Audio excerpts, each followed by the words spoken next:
Welcome back to another video, Storm Squad. I am Stormy. I've now been a C4-5 incomplete quadriplegic spinal cord injury for 5 years. I am by no means the most knowledgeable in the world of spinal cord injury, but I can tell you after dealing with it for this long and after years of research, I now have a deeper understanding for spinal cord injury and everything that comes with it. It's important to note that spinal cord injury is very complex and symptoms vary for each person depending on the level of injury.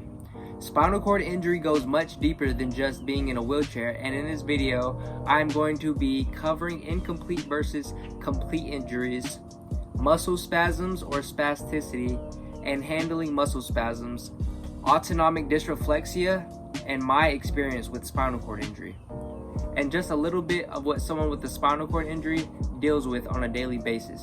So, if you haven't already, join the Storm Squad, go ahead and hit that subscribe button and notification bell and like this video to get it seen by more people. Let's get right into this informative video. Stormy, no matter the weather. Now, when talking spinal cord injury, there's different injury levels. The spine is labeled in 4 parts: C, T, L, and S. C is for cervical. There's C1 through C8. T is for thoracic. There's T1 through 12.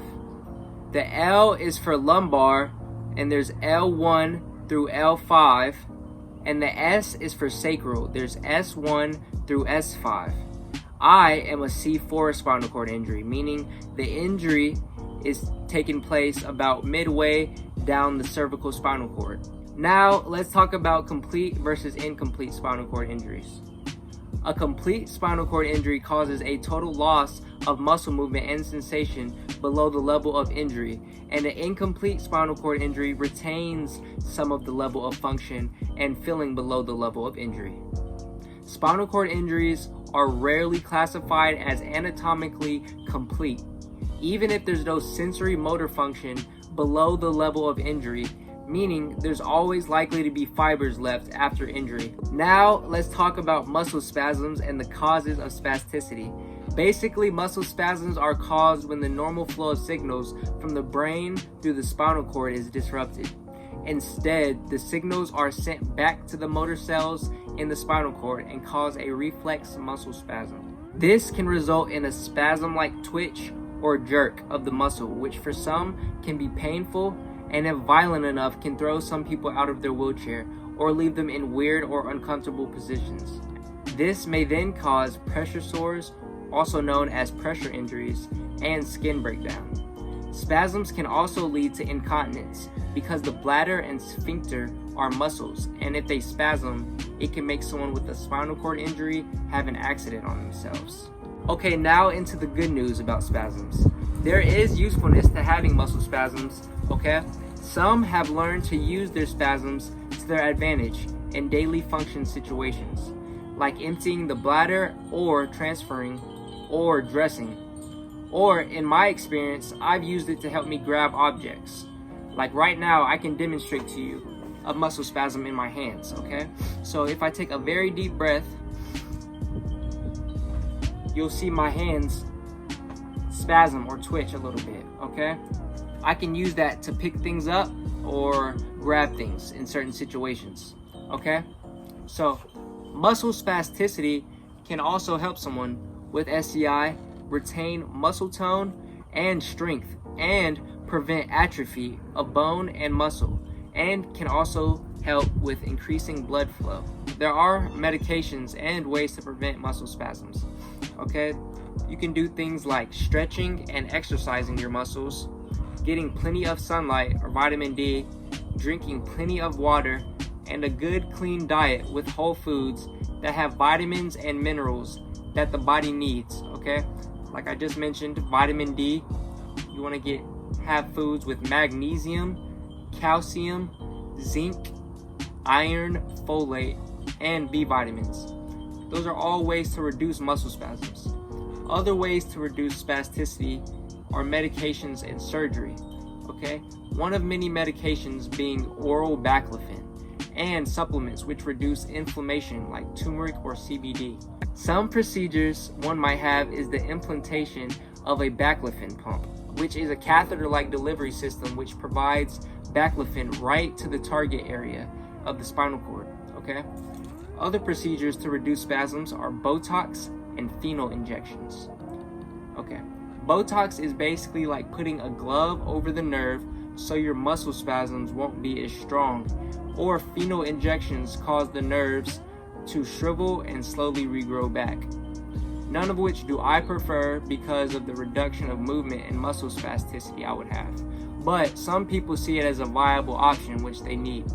Now onto autonomic dysreflexia, which is your body sending signals through the spinal cord to the brain warning you something is wrong, which someone with a lack of sensation may not be able to feel or notice. Okay, some symptoms of autonomic dysreflexia would be things like a pounding headache, sweating, cold or clammy skin, goosebumps, or a slower heart rate, also known as bradycardia, just to name a few, none of which is a fun time, okay? So say someone with SCI or spinal cord injury has hot pizza box on their leg and can't feel the temperature on their skin, okay? This may trigger autonomic dysreflexia, okay? Other triggers can be things like too tight of clothing or pain where someone with a spinal cord injury cannot feel. Yeah, let's start mowing the lawn, guys. Let's all. Alright.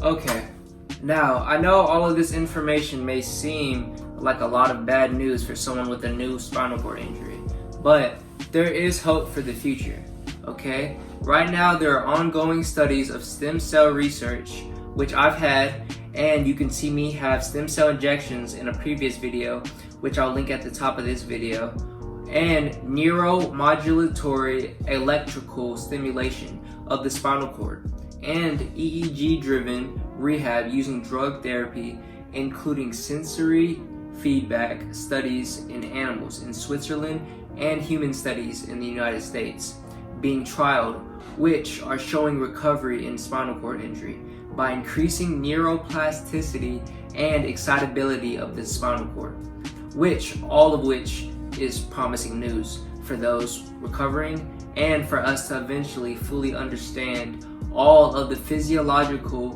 complexities and consequences which affect the lives of spinal cord injuries and many lives of people with spinal cord injury in so many different ways. I hope this video helped you better understand the life of someone with a spinal cord injury. If so, please do me a huge favor and like this video to get it seen by more people in the YouTube algorithm and to help others out in which this video may be useful for. Don't forget to hit that subscribe button and the notification bell to join the Storm Squad, and let me know down below in the comments if you enjoyed this video. Let me know what other questions you have that I didn't answer about spinal cord injuries and what else you want to see from Stormy and friends in the future. As always, stay blessed. I love you so much, and I'll see you in the next video.